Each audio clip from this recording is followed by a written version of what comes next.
जरा सोचिए, एक ऐसी ताकत के बारे में जो दिखती नहीं पर जिसमें पहाड़ों को हिलाने और हमारे छोटे छोटे गैजेट्स को चलाने की शक्ति है। ये हमारे चारों तरफ है, बिल्कुल एक अनसुलझी पहेली की तरह। तो चलिए आज हम इसी रहस्यमयी शक्ति यानी चुंबकत्व की कहानी को समझते हैं। अब जरा इस विशाल ताकत को देखिए। यहाँ कोई हुक नहीं है, कोई रस्सी नहीं, सिर्फ एक इलेक्ट्रोमैग्नेट की अदृश्य पकड़ है। और ये पकड़ टन भर स्टील को ऐसे उठा रही है जैसे वो कागज के टुकड़े हों। यही है चुंबकत्व की असली ताकत, जो बड़े पैमाने पर काम करती है। लेकिन ऐसा नहीं है कि ये शक्ति सिर्फ कबाड़खानों तक ही सीमित है। ये तो हमारे घरों में भी चुपचाप अपना काम कर रही है। फ्रिज पर लगे स्टिकर्स हों या पेंसिल बॉक्स का ढक्कन, ये वही अदृश्य शक्ति है जो हमारी जिंदगी को आसान बना रही है, और हम शायद इस पर ध्यान भी नहीं देते। तो सवाल ये उठता है कि आखिर इस कमाल की शक्ति की शुरुआत हुई कहाँ से? इसका जवाब हमें प्रकृति में ही मिलता है, एक बहुत ही खास तरह की चट्टान में, जहां से ये सारा किस्सा शुरू हुआ। चुंबकत्व की कहानी शुरू होती है मैग्नेटाइट नाम के एक जादुई पत्थर से। इसे लोडस्टोन भी कहते थे।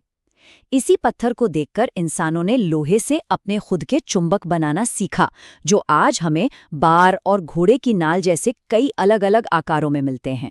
पर क्या एक चुंबक हर चीज को अपनी तरफ खींचता है? नहीं, ऐसा बिल्कुल नहीं है। इसकी शक्ति कुछ खास चीजों पर ही काम करती है। हम इन्हें दो हिस्सों में बांट सकते हैं। एक चुंबकीय पदार्थ जैसे लोहा, जो चुंबक की तरफ खींचते हैं, और दूसरे अचुंबकीय पदार्थ जैसे लकड़ी या प्लास्टिक, जिन पर इसका कोई असर नहीं होता। तो आखिर ये चुंबक काम कैसे करते हैं? इनके पीछे ना कुछ बहुत ही सरल लेकिन बड़े मजबूत नियम हैं। चलिए इन नियमों को थोड़ा और करीब से समझते हैं।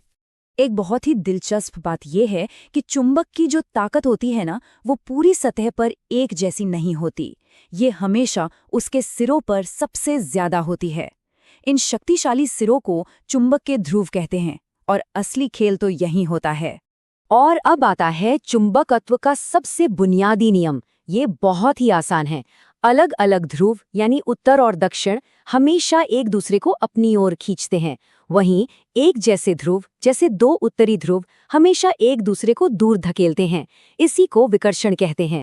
अच्छा, अब जब हम इतना कुछ जान गए हैं तो चलिए एक छोटी सी पहेली सुलझाते हैं।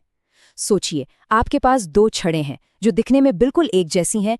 एक असली चुंबक है और दूसरी सिर्फ लोहे का एक टुकड़ा है। तो बिना किसी और चीज की मदद लिए कैसे पता चलेगा कि असली चुंबक कौन सा है? एक हिंट देता हूं, सिर्फ आकर्षण से काम नहीं चलेगा, क्योंकि चुंबक तो लोहे को भी आकर्षित करता है। तो वो कौन सी एक खास क्रिया है जो सिर्फ और सिर्फ दो चुंबकों के बीच ही हो सकती है?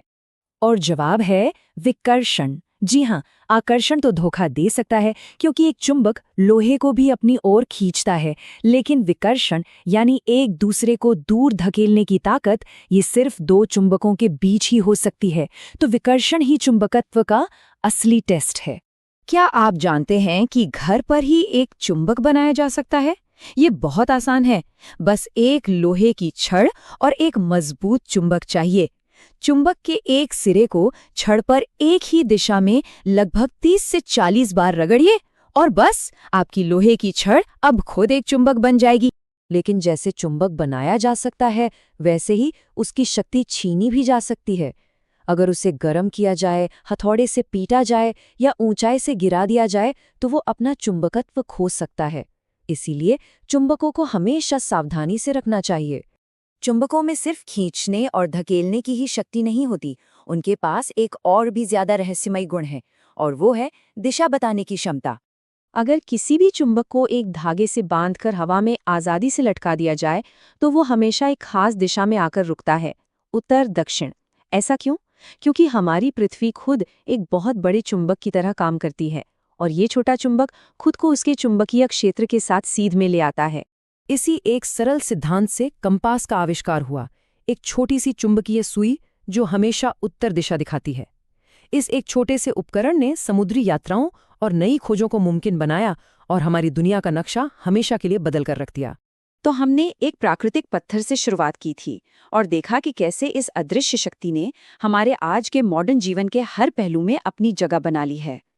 तो चलिए फटाफट से दोहराते हैं कि हमने क्या क्या सीखा। चुंबकत्व की शुरुआत हुई मैग्नेटाइट पत्थर से। ये चुंबकीय चीजों को अपनी ओर खींचता है और इसकी सारी शक्ति इसके ध्रुवों में होती है। आजाद छोड़ने पर यह हमेशा उत्तर दक्षिण दिशा दिखाता है और सबसे जरूरी नियम, अलग अलग ध्रुव एक दूसरे को खींचते हैं और एक जैसे ध्रुव एक दूसरे को दूर धकेलते हैं। एक चरवाहे की लाठी से शुरू हुआ ये सफर आज हमारे कंप्यूटर की हार्ड ड्राइव, एमआरआई मशीनों और इलेक्ट्रिक कारों तक पहुंच गया है। ये अदृश्य शक्ति वाकई हर जगह है और ये चुपचाप हमारी इस आधुनिक दुनिया को उन तरीकों से चला रही है जिनके बारे में हम शायद ही कभी सोचते हैं।